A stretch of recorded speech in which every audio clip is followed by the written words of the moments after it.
Ferdinand Foch, 1851–1929, was one of the most influential military figures of the 20th century. Renowned for his role as the supreme Allied commander during World War I, his strategic brilliance, unyielding determination, and foresight shaped the Allied victory in 1918, though his legacy is both celebrated and debated due to the high costs of his offensive tactics. Below is a detailed account of his life, military career, and pivotal role in World War I. Ferdinand Foch was born on October 2, 1851, in Tarbes, a town in the Hautes-Pyrénées region of southwestern France, into a devout, middle-class Catholic family. His father, Bertrand Foch, was a civil servant and lawyer from Valentine, a village in Haute-Garonne with possible ancestral ties to 16th century Els. His mother, Marie Dupré, was the daughter of a soldier who served in the French Revolutionary and Napoleonic Wars, whose stories profoundly influenced young Foch.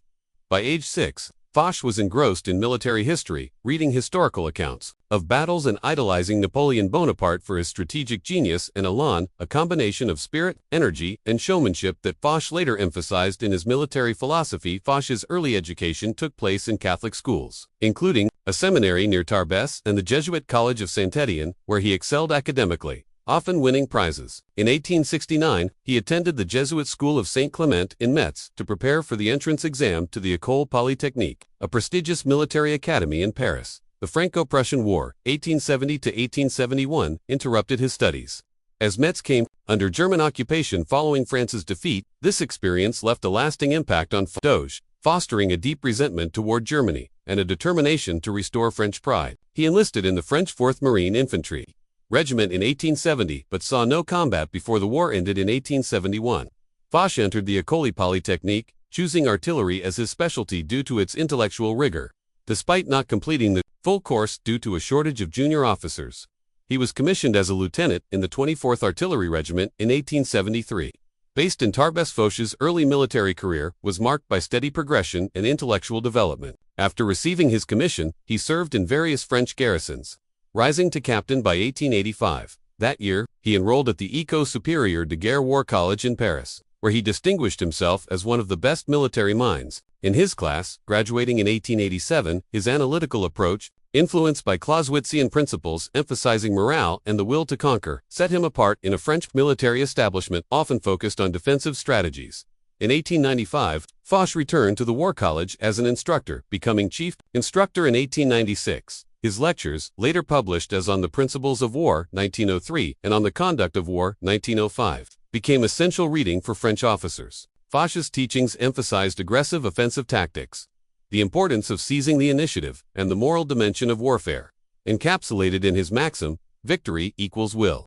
His historical analyses of the Napoleonic and Franco-Prussian Wars revived interest in French military history and inspired a new generation of officers, earning him the reputation as the most original military thinker of his generation. However, his advocacy for offensive strategies was later misinterpreted, contributing to the French cult of the offensive that led to heavy casualties early in World War I. Foch faced setbacks due to political tensions, as his brother's position as a Jesuit priest clashed with the anti-clerical stance of the French Republican government.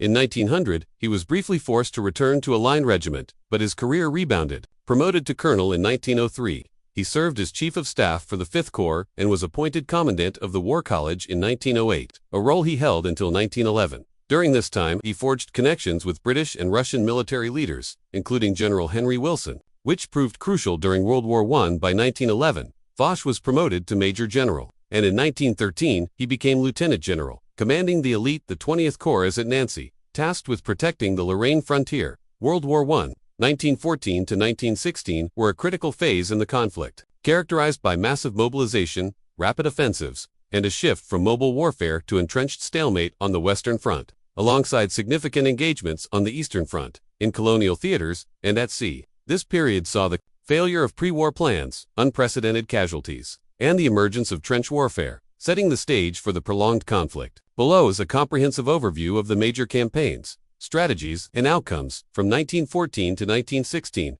pre-war plans. World War I began on July 28, 1914, following the assassination of Archduke Franz Ferdinand of Austria-Hungary, triggering a chain reaction of alliances. The Central Powers, Germany, Austria-Hungary, and later the Ottoman Empire and Bulgaria faced the Allies France, Britain, Russia, Serbia, Belgium, and others.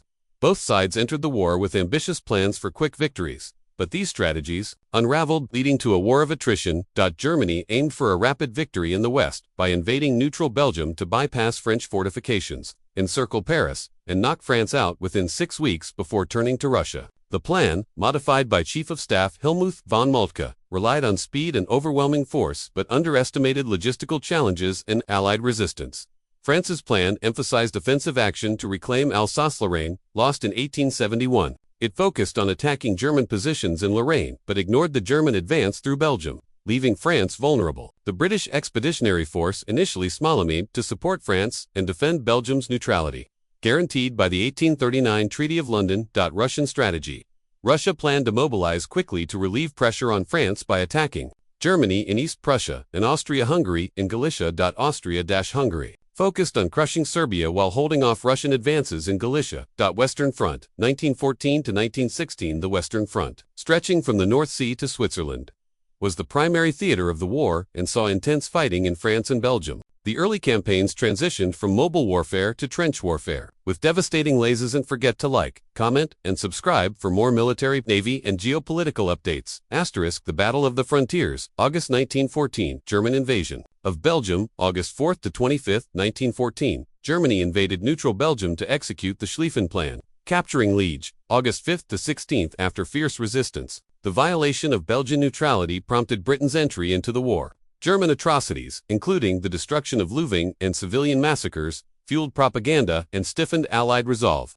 Battle of the Frontiers, August 7 to 23, 1914. France launched Plan 17, attacking German positions in Alsace and Lorraine. The French 1st and 2nd Armies suffered heavy defeats at the battles of Mulhouse, Morhange, and Cherbourg, losing over 300,000 men killed, wounded, or captured. Simultaneously, the German advance through Belgium overwhelmed the Belgian army, which retreated to Antwerp. The BEF, under General Sir John French, engaged the Germans at the Battle of Mons, August 23, and Le Cateau, August 26. Outnumbered, the BEF retreated alongside the French Fifth Army, narrowly avoiding encirclement. The German advance pushed deep into France, reaching within 70 miles of Paris by early September. However, logistical strain, resistance from Belgian and Allied forces, and the need to divert troops to the Eastern Front weakened the German offensive. First, Battle of the Marne, September 5 to 12, 1914. As German armies approached Paris, French Commander-in-Chief General Joseph Joffre reorganized his forces.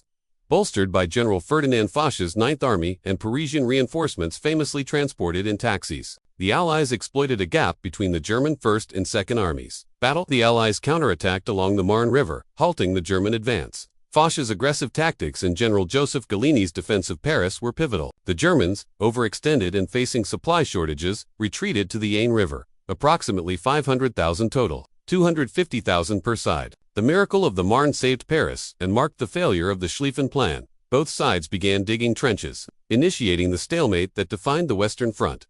After the Marne, both sides attempted to outflank each other. Moving north toward the North Sea, a series of battles resulted in neither side gaining a decisive advantage, leading to the extension of trench lines from Switzerland to the Belgian coast. October 19 November 22, 1914. The Germans sought to capture the Channel ports Calais, Dunkirk to disrupt Allied supply lines. British, French, and Belgian forces, coordinated by Foch, held Ypres in brutal fighting. The BEF suffered devastating losses, with 58,000 casualties, nearly destroying its professional corps. Subscribe for more military, navy. Thank you.